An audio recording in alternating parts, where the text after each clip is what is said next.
Welcome back to the Bitcoin Reformation Podcast. But as I'm speaking this, David, I feel like you should have gave the introduction because you gave the introduction last time when I was gone. And so now I'm giving it because I'm back, but Ben's not here still. Anyway, we're two pastors today still who love Jesus and Bitcoin too. Glad to have you be a part of the conversation with us today. We're going to do a little bit of a, hey, maybe we'll start in this place and see where we end up by the time the episode's done. But as far as updates and things like that in my life, my world here, it's hot now. Summer's here. 109, I think, is coming Tuesday. So that feels a little early for 110. Last year, it was the coolest June, though, in like 20-something years. So I was spoiled last June. And so maybe this is just what normal summer is like. But nevertheless, hot weather is here. We were able to go to Zion National Park, 2 weeks ago now? Amazing. And it's just a blast. I mean, it's such a beautiful place, and to sort of be there with the kids and the family was awesome. The sort of memory I have, if you will, is at Zion, there's the lodge, which I'm assuming you know where that is. And if you remember, there's like this big grassy field right outside of it and a giant tree in the middle of it. And so it wasn't like super hot, but we went and got a beer in the restaurant, and then came out and sat in this big grassy thing, and the kids were like running and frolicking under the shade. It was like some sort of like weird movie scene. Emily was starting to like tear up and cry, and she looked at me, and then I started crying. I was like, why are we crying, and why? And it's just one of those, like, this is such a beautiful moment as our kids are running around and Judah is like trying to like, chase after them, and just one of those, want to freeze that moment in time and hold on to it and remember it because of how beautiful it was, and just the being in God's world as a family. I mean, it's a wonderful, wonderful thing. So that was a great time there. We had family in town too, and so getting to see my grandfather hold Judah, I mean, at 86 is just like it's an amazing thing. And I snapped this picture of Silas. I should be able to find it, but I snapped this picture of Silas sitting next to him. He was reading him a book, and he was like looking right up at my grandfather, like right in the eyes, so to say. Here you go. And it's just like a great, let's see if I can get this on there. So you can see Silas just like Oh looking man. right at him. So good. And it's just like precious stuff like that, I'm not a doomer in the sense of, I have the hope of Jesus. My grandparents, have faith, and I know that whenever they go to be with the Lord, it won't be the end. But yet every time I get to spend with them here is also a gift and a treasure, especially getting to see them be with the kids is just, I don't know why. It makes me cry almost every single time just to like see them with their great grandkids. I mean, it's awesome. So Amazing. lots of really Amazing. good things there in the family home front. Work is going, and well, I mean, it's school here. I think I probably said this last summer. It's crazy. So we get out at the end of May, and then the first day of school is August 5th. And so it's like you get like 2 months, and I'm already, Emily and I are we're going to go back to Zion, do like a quick trip because she wants to quote unquote do it better. And so she's going to use some of the birthday money she got we're going to spend one day there. But it's like we only had one available weekend the rest of the summer, and it's only June 12th. Amazing. Today as we record. So just one of those, summer already feels like it's over, even though it's only just begun, so to say. But that's kind of what's going on in my world, David. How are things in your house? You're getting ready for a big, exciting thing, right? We are. We'll get to that. I got to tell you, you're my big exciting thing today. I just downloaded the picture. I'll have to send it to you of my kids on that green lawn underneath that cottonwood tree at the lodge. We're on a camping trip through the West. Our daughter, I think, was 4 that year. So she was our youngest. Our oldest was then like 8. So tracking a little bit older than where you guys are at now, and yet the kind of frolicking. and the oasis that is this green lawn under the cottonwood in this otherwise hot canyon is amazing. And a gentleman from church had sent us, I don't know how he did it. He must have stuffed like $20 or $40 in my palm and said, buy ice cream for the kids while you're on vacation. So, Oh, and I don't know, it was just $20 for ice cream, for a family that was already stretched just with gas money getting across the West. And that was back when gas had spiked that summer, and we didn't even know how we were going to pay for it. It was $4 a gallon across the West that summer. Um, but very special memory. And so to hear you say that, boy, you brought up emotion for me. So thank you for that. Yes, now the kids are 16 through 22. So I guess there's a 6-year spread. So if we had a 4-year-old, it would have been 4 through 10 back then. And yes, it's ridiculous. We've been saving for a long time, for 9 years. Um, and anyways, we surprise the kids at Christmas, and this Monday we fly to Rome. So we fly to Rome, and then slowly over the course of 14, 15 days, make our way to Munich. Um, just it's ridiculous. It is also it is amazing. Even doing that, Jared, it is an exercise in how much you're not going to see. We're not going to Venice. We're not going to Florence. We're not even in a trip like this, which is lavish and is going to be full. It's going to be more full than probably is almost healthy. There's a lot we're not going to see, but it really doesn't matter. Or like in the Dolomites, we're going to spend a couple days in the Dolomites, the Italian Alps, and I want to see them all, but I can't see them all, and it's all right though. The good news for us is we're going to a quieter section of them, and I'm just of this. I like, for instance, I love Zion National Park. I do love it. I hate crowds. I hate crowds. So, in our love for Red Rock Country, Jared, we've come up with places that for us are very Zion-esque.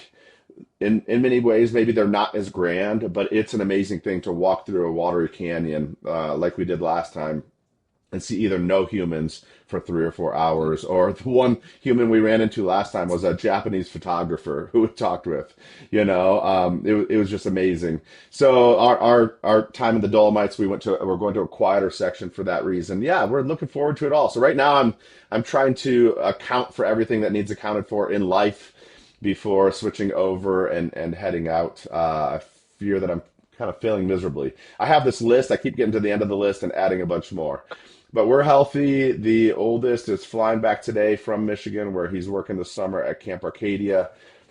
He's flying back to join us to go back out to head then east, really far east, I guess. So yeah, that's what's happening here. Apart from that, the weather is getting warm here. Not as hot as you, Jared, but we do not have air conditioning on our house here at 6,700 feet, which you can get away with, but it oh, has everything to do really? with honestly window management through the day. So like I woke up this morning, the house was 62 degrees, felt really cold, but you actually shut all the windows then, and that's your natural air conditioning for the rest of the day.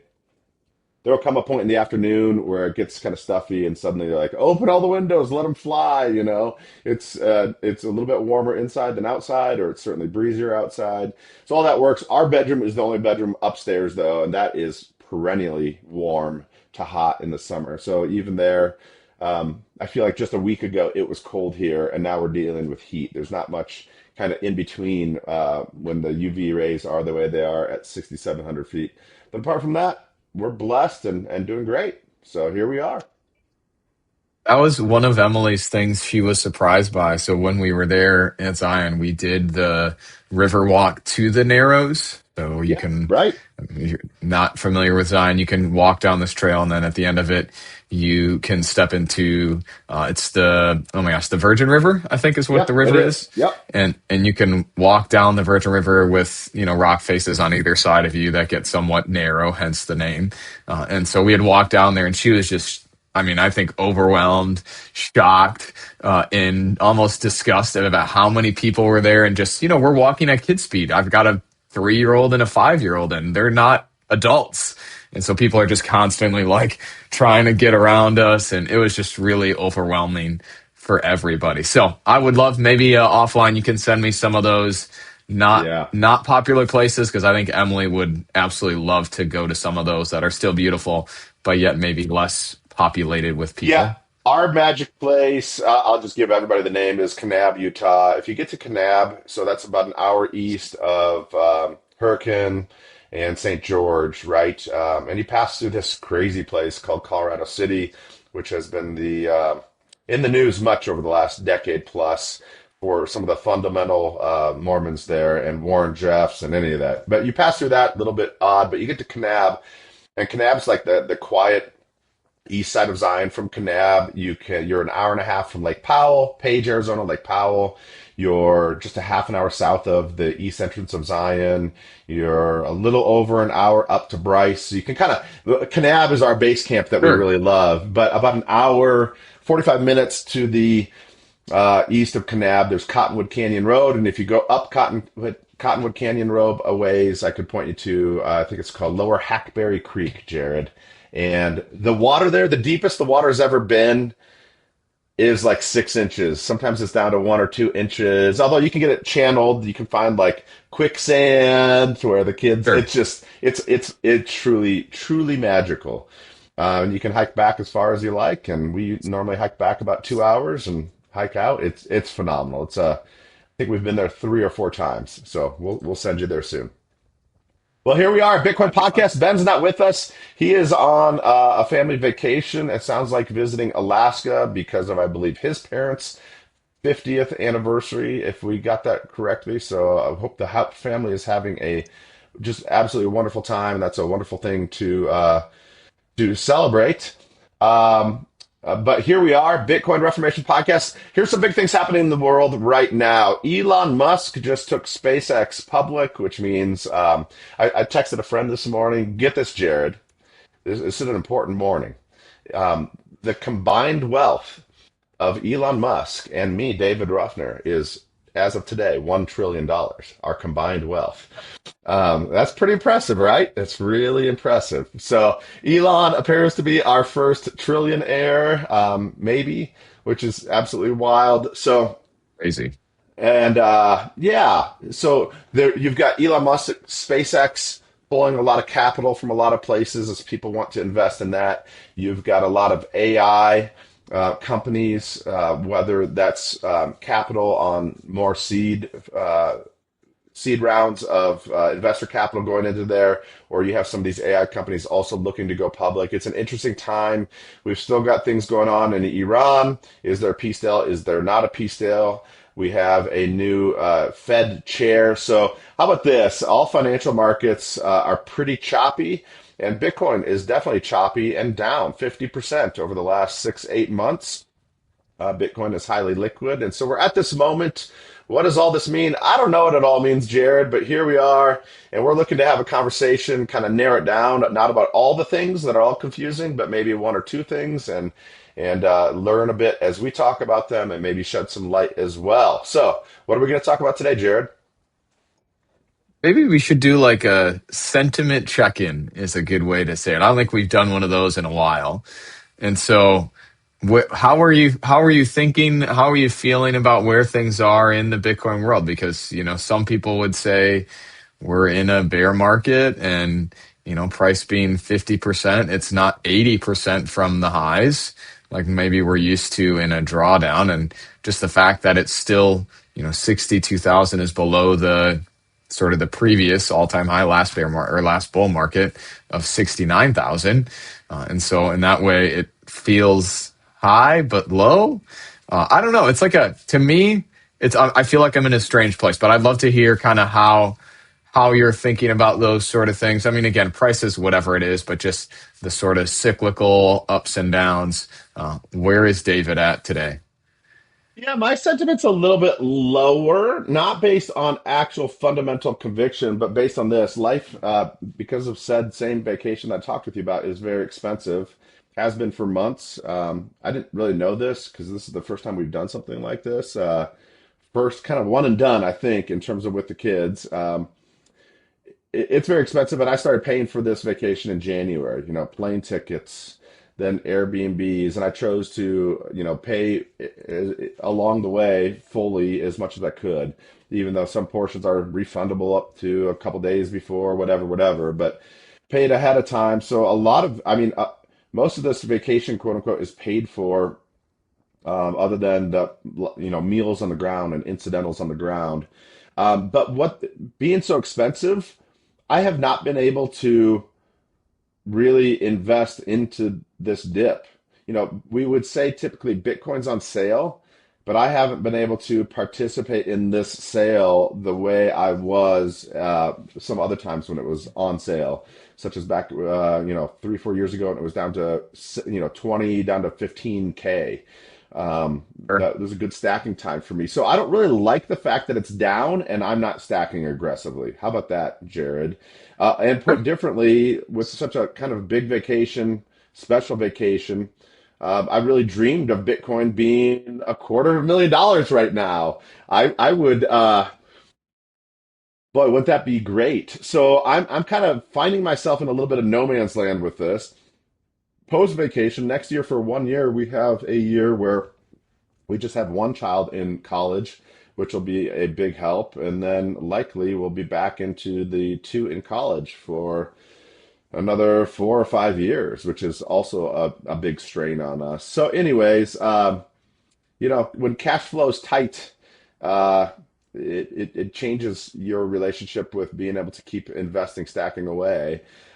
And what I'm missing out on then, Jared, when I stack away, isn't just how much is my Bitcoin worth? But I honestly love the idea of knowing that when I buy Bitcoin, it's the same amount of Bitcoin today as it will be tomorrow. It might be priced differently in dollars, but the slice of the pie that I buy anytime I purchase that dollar cost average into it is always the same proportion of the whole.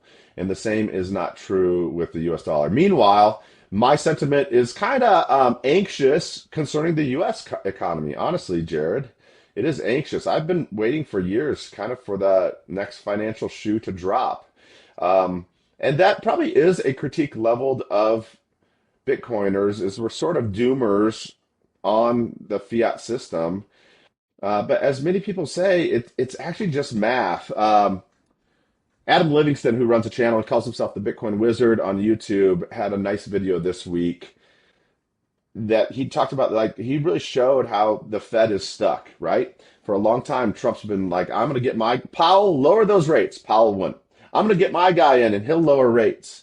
But there's things will break kind of no matter which direction interest rates go and the Feds go. Something's got to give.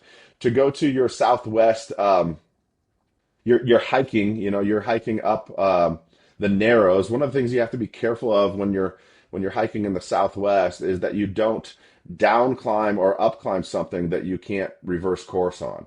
And there's this language of getting boxed out. You get yourself in a box canyon where you can't get out.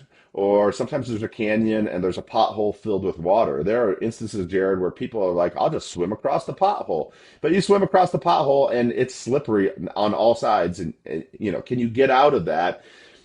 Financially, it seems that we are at least in a tough place, and not just this nation, but many nations. It just feels like something's going to give at some point. So I'm not anxious about my life in Christ whatsoever. I'm not anxious about my children and their life in Christ. I know of some Christian theologies where that sort of anxiety for you and your children abounds everywhere. I do not envy that. Honestly, I do not envy that. So find yourself a Lutheran pastor and talk with him. Why aren't you anxious? Are you smug? Are you egotistical? Are you self-righteous? Those might all be concerns, but we would say no. God's promises in Christ are true, and I can rest easy on them and live in them and say amen to them and praise Him on account of them. But I am anxious about fiat, and I'm not having my best time in Bitcoin that I've ever had. That's my assessment. How about you, Jared? It's great you're talking about assurance and faith and things like that.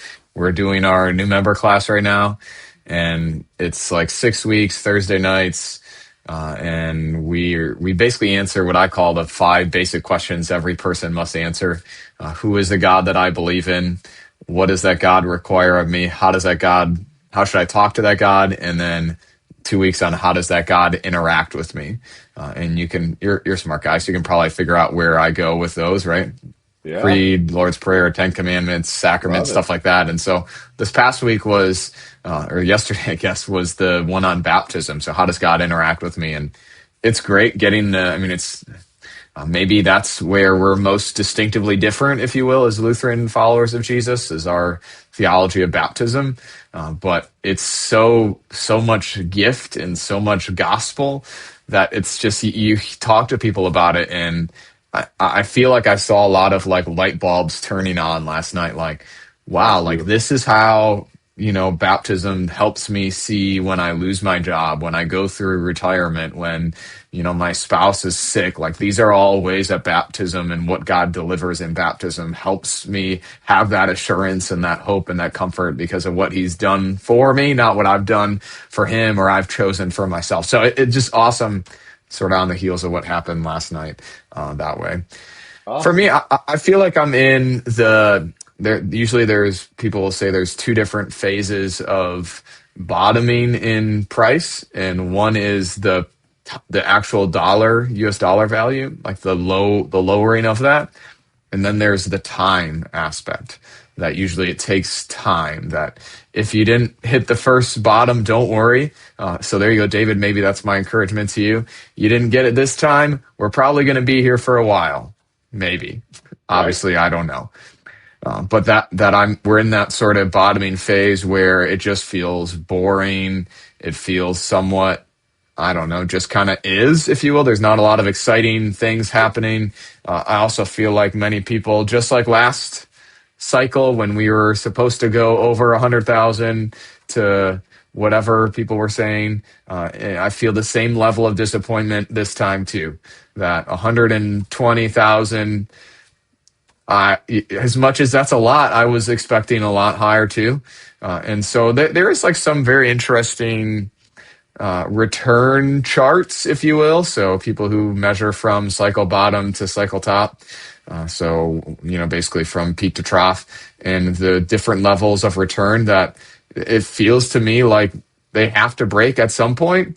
Otherwise, if it keeps following in this trend, Bitcoin's performance is going to become very low as far as like the compound annual growth rate of where it normally goes in a 4-year cycle. So there's somewhat of a like, hey, if you remember back a way long time ago, we talked about what would be a thing that we would say breaks our or causes us to be questioning what Bitcoin is if it's doing what it's supposed to.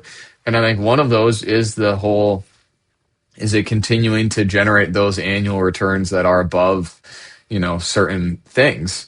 And I don't feel like we're there yet, but it certainly feels like if the average return of each of these cycles continues to drop and drop and drop, that at some point it needs to either break that or we will drop below what we would call Yeah. a good enough rate of return. So that's where I'm kind of at. I mean, I'm still doing the regular things of trying to accumulate as much as I can. I still spin my silly fold spin wheel every day. I still do my lolly swipe up thing for my 10 sats. I still do my choice IRA stuff, but it's all like kind of just whatever. I'm just doing this because I know it's probably what I should be doing in this world. So it's kind of a unique place to be, I think, when you think about where we are and just the fact that at 62,000, I can feel somewhat bored is kind of wild. Maybe that speaks to more of my own personal greed or desire Yeah. for where things should be than the actual place in which it is. But it's a weird time to be in. And so I think it's a good transition into what you were gonna lead us to talk about. So I think we should probably just pass on the video actually, so then we don't get Okay. into some sort of like weird copyright thing.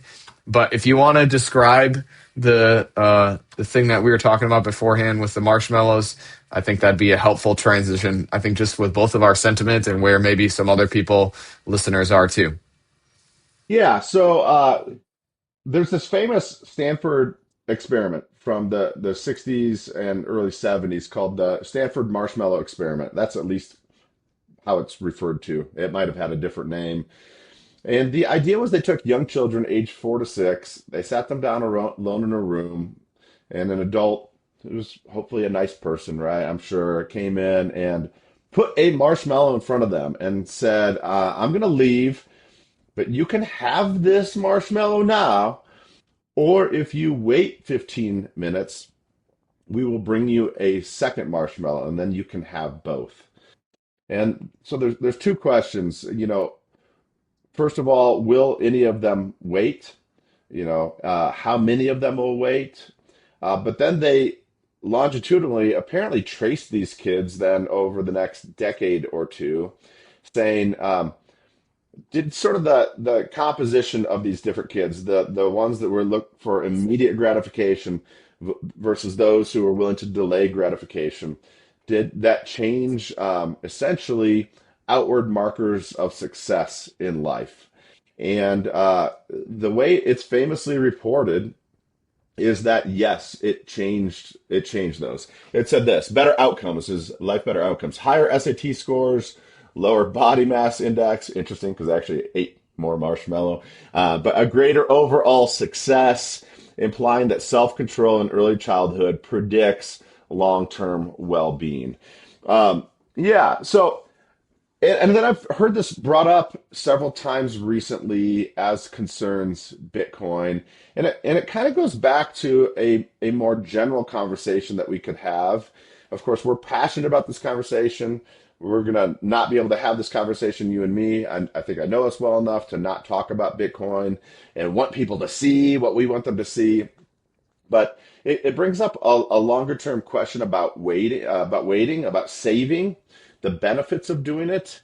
Um, yeah, and I also find interesting though, they're just saying here as if the experiment itself was neutral and it just revealed what kind of child this was. I also want to kind of have this question of does being presented with the option, an option that quote unquote, calls for sacrifice in the moment, but then works. Does the offering of such an option create people who can delay gratification?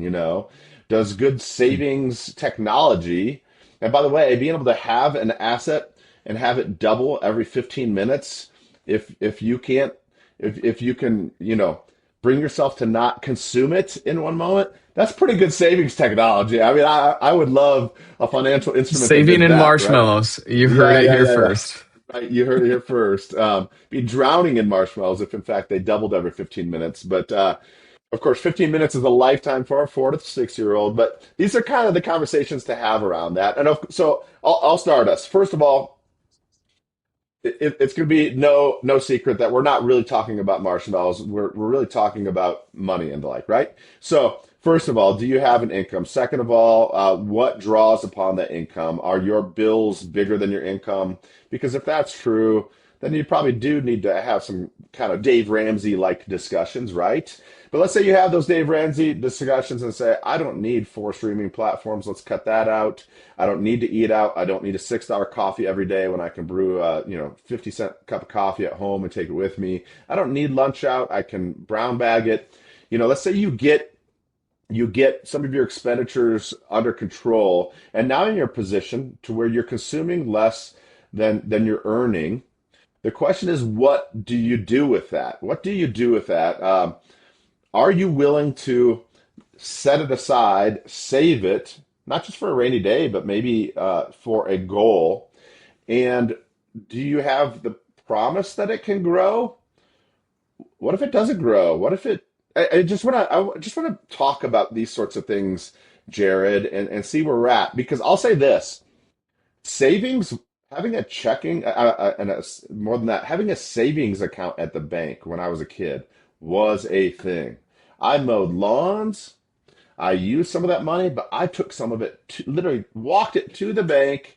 Mm. They counted it, put it in my savings account.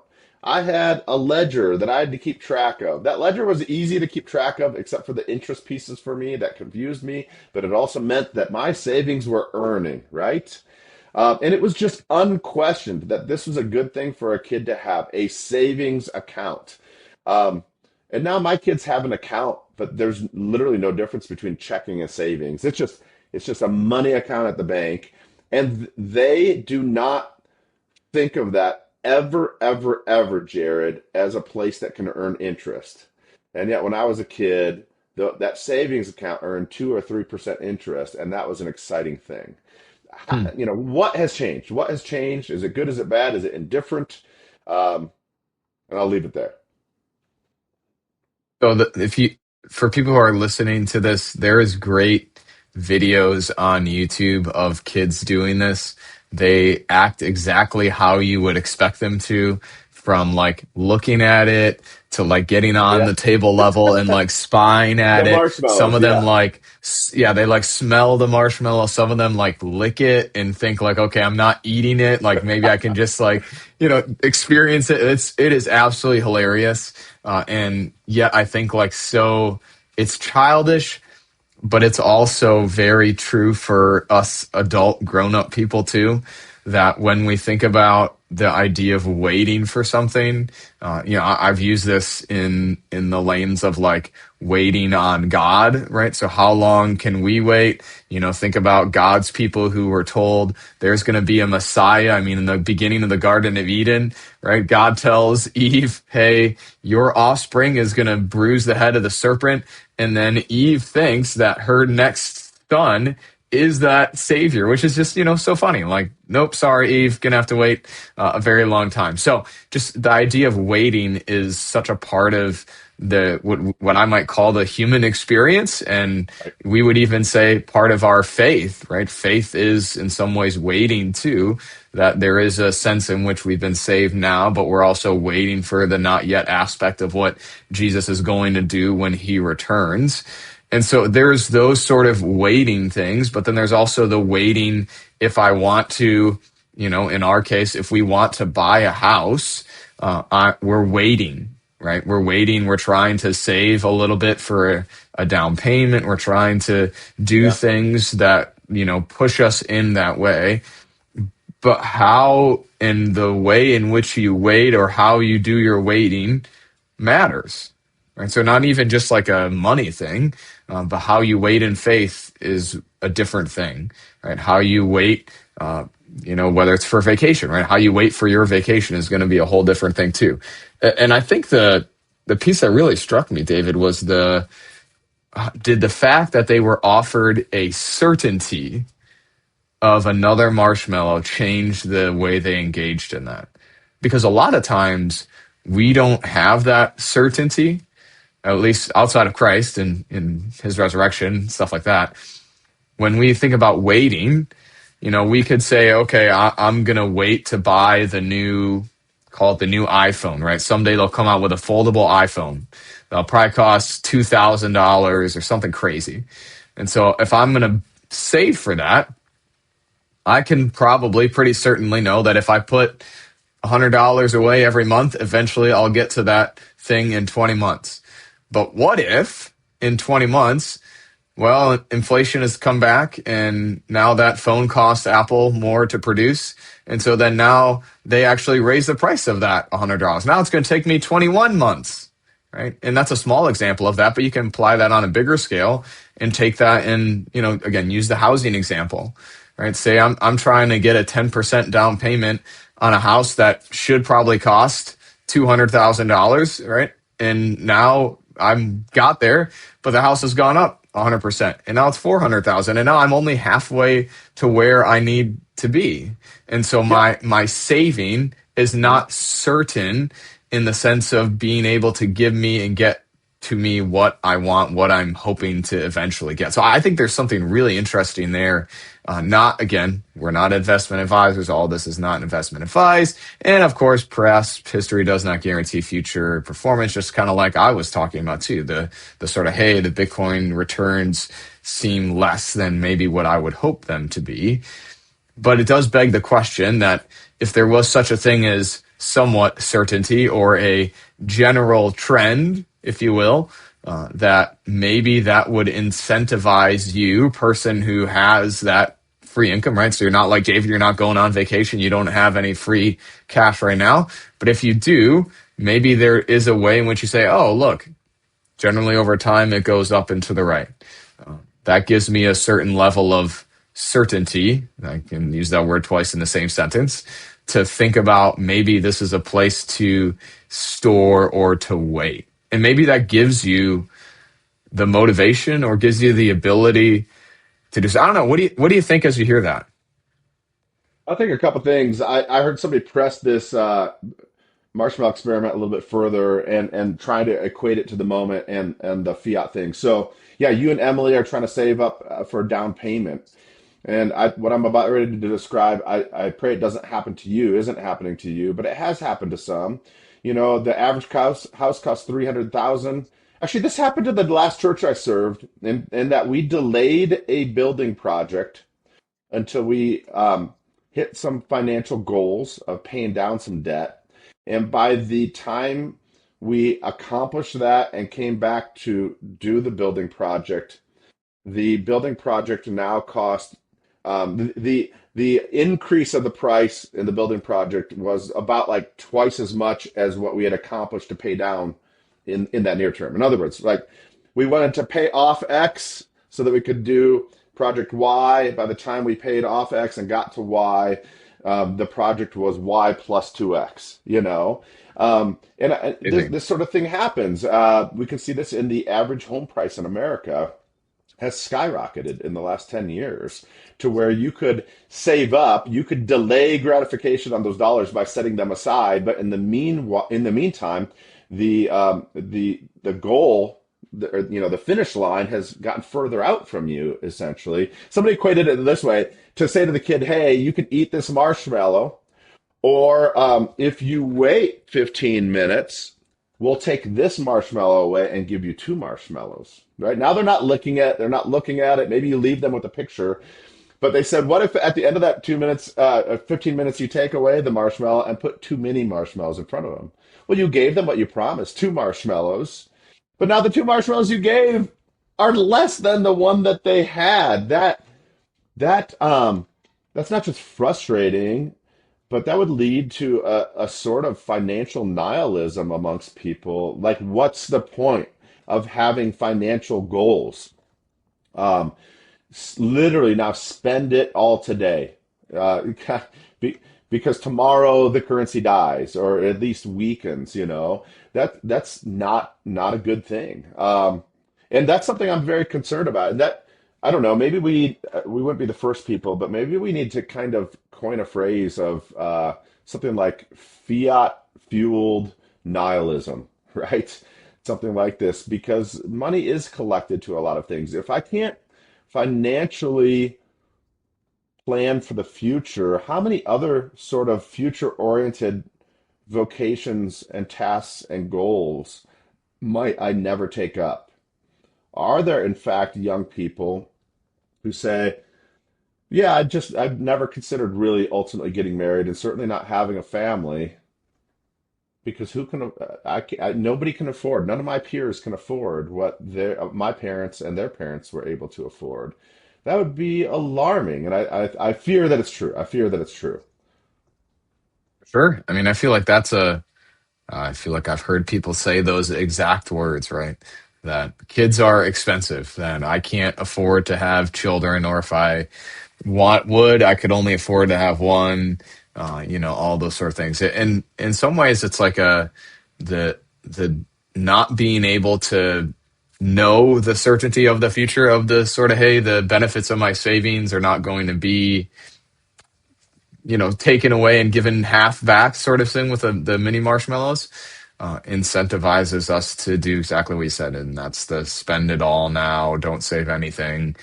Or, we've talked about this here too, that it could also incentivize the opposite, which would be the extreme risk taking, right? So, I mean, it's crazy how many Right. ads I see for DraftKings now in all 50 states. We're watching the Knights here; they're on in the Stanley Cup playoffs, and so it's like, well, that's advertised everywhere, right? Kalshi and prediction markets are the not the accepted gambling of today, if you will.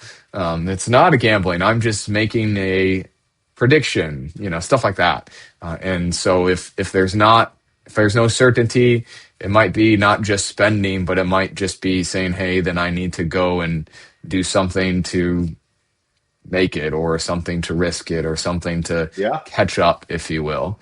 And in that way, that's just another, it's an opposite end of the spectrum of waiting, right? Because we're obviously saying there's a place where you could wait and store, but instead you're doing something to try and get now what maybe you could have gotten by delaying that gratification if you store that in the right place.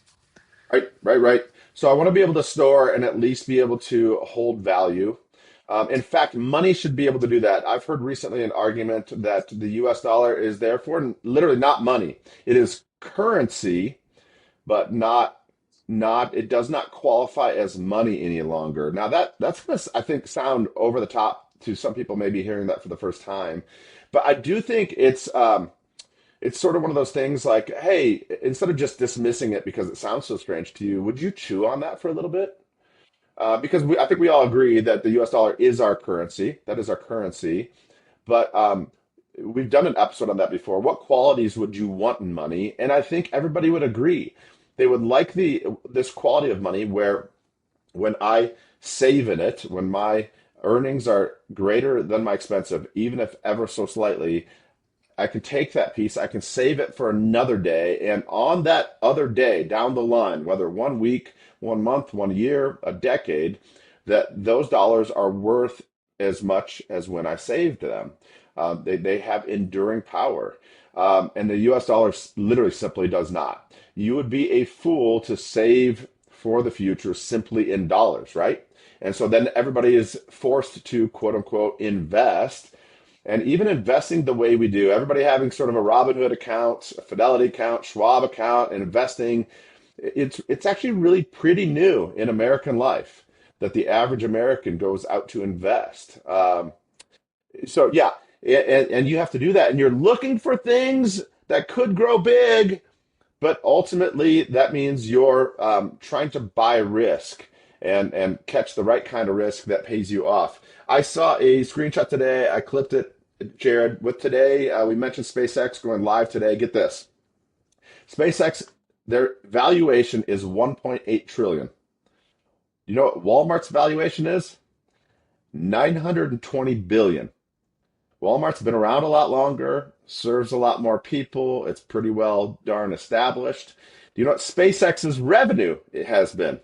18 billion a year. So valued at 1.8 trillion. Their revenue is 18 billion. So that's a PE ratio, I believe, if I'm doing the math right, of about 100 to 1. Okay. Whereas Walmart's revenue every year, so they're a $920 billion company, and their revenue is around $713 billion a year. That's not far off from 1 to 1 in terms of price to earnings. Not profit to earnings, but price to earnings. Just really fantastical. So people are hyped about SpaceX. And by the way, SpaceX might end up being a great investment, but you are purchasing today an expectation of a ton of future growth. And maybe they do it. Again, maybe they do it, but you're purchasing today tons of expectations, and you're buying a stock that can be diluted with other stock, right? SpaceX is free to buy back stocks, issue more stocks. It's just a wild world, I think.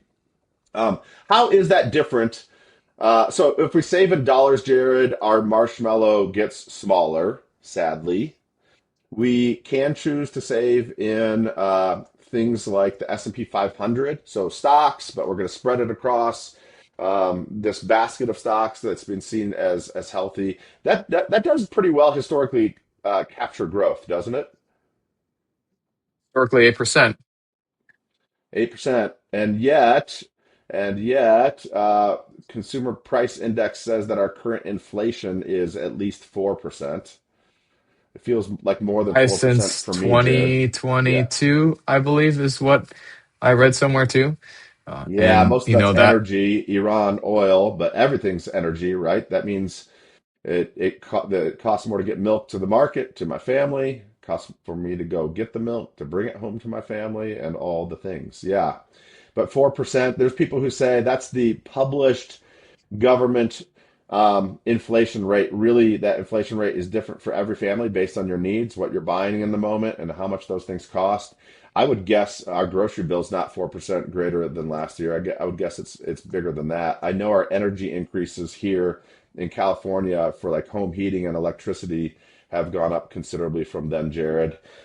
So yeah. So if historically the S&P 500 is 8%, at least a bunch of inflation is chewing into that and really mitigating how well one can use the S&P 500 to grow their cash to keep up with inflation. And of course, you and I then we're excited about a different technology still. Excited about a technology that you can buy with your dollars at present, being Bitcoin. Um, why are you excited about it? As opposed to maybe the S&P 500, Eric, as opposed to the dollar, what excites you about Bitcoin then? If we can bring it back to first principles for our listeners. think I would go a few different places as far as why is it a more promising savings technology for the long term. Like if I have to choose to park my time somewhere, my Mm. time in a right. So we're still a single income family. Emily is working very hard every day as a mother, and she has a job. Unfortunately, it's not paid, right? And I mean, it's paid in love and thanks. I hope from me and from Ah, our yeah. children. But nevertheless, we're a single income family. So the the place of having to park, our my time, my effort, my energy here as I serve. And there are some people who I'm sure would say we are doing a disservice to our financial future, right? That in our peak earning years, right, in the late 20s, early 30s, when you're supposed to be maxing out your 401k, your Roth, whatever it is, that we are choosing to have one income is financially irresponsible. I'm sure someone on the internet would tell me that. But that raises, at least for me, the choice or the decision of needing to choose wisely where we're going to do that saving or that parking, right? Because we do have less than other people, right? I mean, it's one of those like, yes, sometimes I very selfishly and greedily dream of the day when Emily goes back to work so we can have more money to park into Bitcoin. But then I also think about what that means for our family life, and I immediately say, nope, that's not worth it. But I think about what am I trying to do? What am I trying to save for? I want to put it somewhere that I know has historically gone and been a decent rate of return, right? And so it's something that's going to keep pace with not necessarily the rate of inflation in goods, but the rate of inflation in dollars, so that then I'm not just keeping track with the amount of new dollars in the system, but hopefully exceeding that, right? Sort of on top of that. I want something too that I can know is going to stay that same amount of supply, right? So even in the stock world, like you just mentioned, there are some companies that somewhat do a lot of share buybacks. I know Apple is one of those companies that does a lot of buying back of their stock, so the stock is not increasing in number. But even we talked a little bit about my strategy or micro strategy, and they issue new stocks so that then they can buy Bitcoin. And so that's a whole different thing. But nevertheless, more shares are entering the market there. And so there's a lot of mystery, I still think, around the stock market. And it's why we pay people like financial advisors to do the work for us and, all those sort of things. But I'm looking for something that maybe I can understand too a little bit, that I don't need to have I don't even need to know what a P to E ratio is. I don't need to be able to read a corporate balance sheet. I can just say, hey, I know this thing is going to be this amount of supply, and that when I buy this amount of supply, the ratio that I buy, just like you said earlier too, is going to be the same now and well into forever, if you want to even use that phrase. And so when I look about those, so it's the price, the sort of accumulation of time in that way. It's I know what this is and what it's going to stay. But I also think it's like I'm also very interested in something that is not as involved in people, or is what's the right way to say it? Like it's a somewhat removed people removed thing, and so that I'm not, because again, when you're buying Apple, when you're buying S&P, even if you spread that out across multiple companies, you're still entrusting that to someone else, right? You're entrusting that the people are still going to run a good company, and there's obviously incentives for them to do that. So it's not like I would say it's not a high risk, but it still is a whole different thing to say, hey, I'm buying this thing called Bitcoin and it doesn't have a marketing team. It doesn't have a budgeting team. I'm not really trusting that someone else is going to do a good job of making sure that it continues to have returns on the capital that they are spending. Like it's not even a thing to have to worry about. And so that's also really attractive to me when I think about why I store our time in Bitcoin, because it also is just a third party is the word that comes to mind, but that doesn't feel like the right word either. But basically, it's separated from people's involvement in it too. That it's kind of its own thing, unattached to a country, unattached to an Yeah. individual. That I'm not relying on somebody else too. So those are the big ones for me. I mean, I'm curious if there's any you would add, or if there is any you just want to like hit the sign and say me too. Like, yeah, totally on board with that too for you. No, I think you've said the ones that are important to me. Trust, I simply put, with a variety of things, do not trust our government, and at the same time, can't look across the globe at a lot of other governments where I say it's them and not these. Rather, when I say for a variety of things, I just don't trust our government. I would follow that up with this. I think we've entrusted too much to our government, and that's in part why I don't trust them. Having entrusted too much, given too much away, is it any surprise then that those things have been abused, right? I think we forget that money as it is now was not constituted in the beginning of this republic. As a for instance, you know, we feel like it must have always been this way, but it hasn't always been this way. It's been a moving target. But I feel like pulling back some of those things entrusted to governments, which means being a bit more self-reliant, is not quite it, because I don't want to suggest a separation from people, but personally responsible maybe is where I would go with that. I'm sort of tired of government saying just trust us, and politicians on both sides saying I know better and we know better. I'm not so sure that they do, with the national debt the way we have. When we're in a situation like I described earlier, where financially, whether the Fed raises or lowers rates, something breaks, or if they keep things the same, something breaks.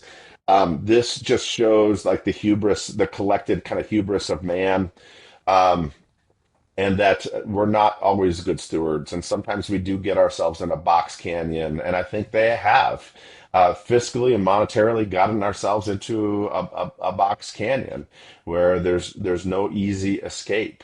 And then I see other things like the stock market. I do participate in it, but it is predicated on that same fiat system, right, Jared? And it is prone to manipulation.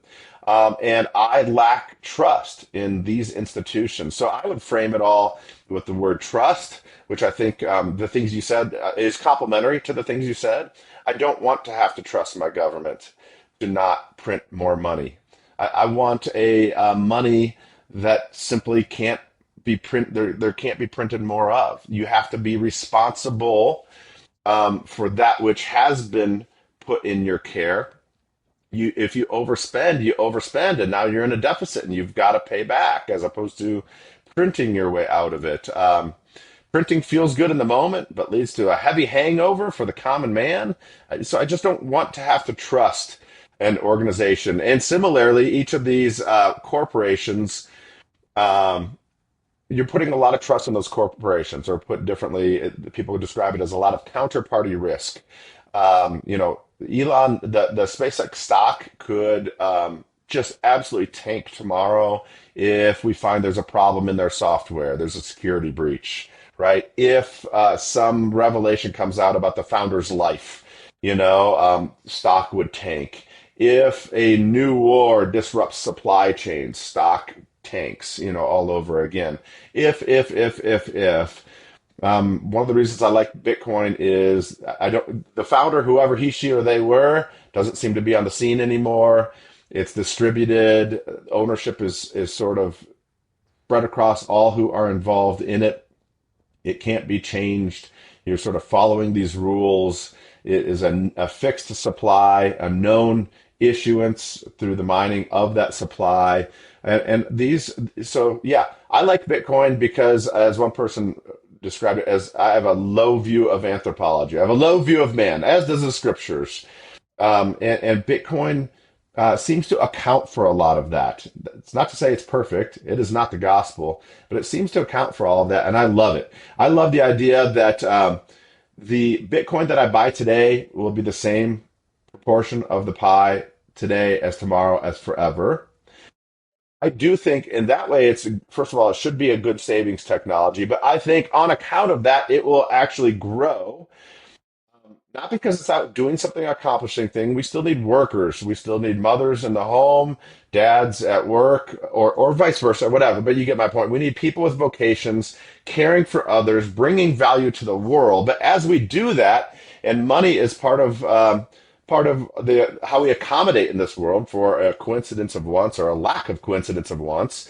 It's good to have sound money. And simply put, I find Bitcoin to be sound money, Jared, for preserving that which I am able to save. And I think it will grow in value over the years simply because of this. More and more people will be disenfranchised with fiat currency. More and more people will be frustrated to the point of breaking with their government and their fiscal and monetary abuse. And so more and more people will kind of look for a solution, join this network. That's actually where the growth will happen in Bitcoin, is when this technology is trusted by more and more, as their trust fails in prior organizations, institutions, and currencies.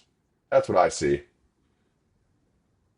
So I want to sort of bring us home Please. with Luther's Large Catechism. So we're doing a series Woo. here at church called Back to Basics, and I'm taking people through. I mean, they don't know it, but we're going through the Large Catechism on the Creed and the Lord's Prayer, right? And so the basic idea that basic does not mean simple, and that it's foundational. If we get this right, the rest of Yeah, life kind of flows out from that. And so I've been prepping, trying to do some extra work, and was reading on the fourth petition in the Large Catechism, which is give us this day our daily bread, a relevant thing for what we're talking about today. And Luther writes this about the civil authorities and government, which I think is a good sort of tagway and kind of a closing for us. So he writes this: indeed, the greatest need of all, I lost my window, there it is to pray for all the civil authorities and the government. For it is chiefly through them that God provides us daily bread and all the comforts of this life. Although we have received from God all good things in abundance, we cannot retain any of them or enjoy them in security and happiness were he not to give us a stable, peaceful government. For where dissension, strife, and war prevail, their daily bread is already taken away or at least reduced. Isn't that great? I mean, that's just That is like great. that's an awesome quote. So I'm going to use. We're supposed to actually go through that petition the weekend after 4th of July. I'm going to switch the third and fourth Nice. petitions and do like this is great for America's 250th. How should we respond? Well, we should continue to pray for the government and stuff like that. But I say it here because I think it's hey, even though we might say that we don't trust the government, right? That we don't trust their financial handling of the system that we're part of. We still pray for them, right? Because we believe too that our God is the one who puts people in the positions of power and authority that they've been given, and that we experience the negative down channel effects of that. That if and when they do things like increase the dollars in the system, that hurts us as people. And so we pray in some ways that God would lead them to not do that. Or maybe we would pray too that they might someday see the light of what Bitcoin is able to do for them. But most of all, right, we would pray that all people would see the light of Jesus in their life and come to faith in him. So one thing, and then I'll sort of send us out. This episode, I just looked to double check, will be episode 52. And in our scheme of things, that basically means we have been recording for 2 whole years, I believe is what that means, because we do it every other week. So twice a week in a year would be 26. So 2 of those would be 52. So we've been officially somewhat doing this for almost 2 years now, David, which is just kind of wild, hard to believe. Awesome, awesome. Well, thank So you for thanks for being arranging it, Jared. with us this week. And if you've got any questions, our email's down below in the video description. We'd love to hear from you. I sent an email to one of those people this morning, David, that had reached out to us. So we'll great. hopefully maybe have a guest on sometime soon in the future once you are back from gallivanting across God's good earth. And we will maybe have some fun that way. So anyway, thanks for being here this week as we gather to talk about Jesus, but also for our love for Bitcoin too. We'll catch you on the next one.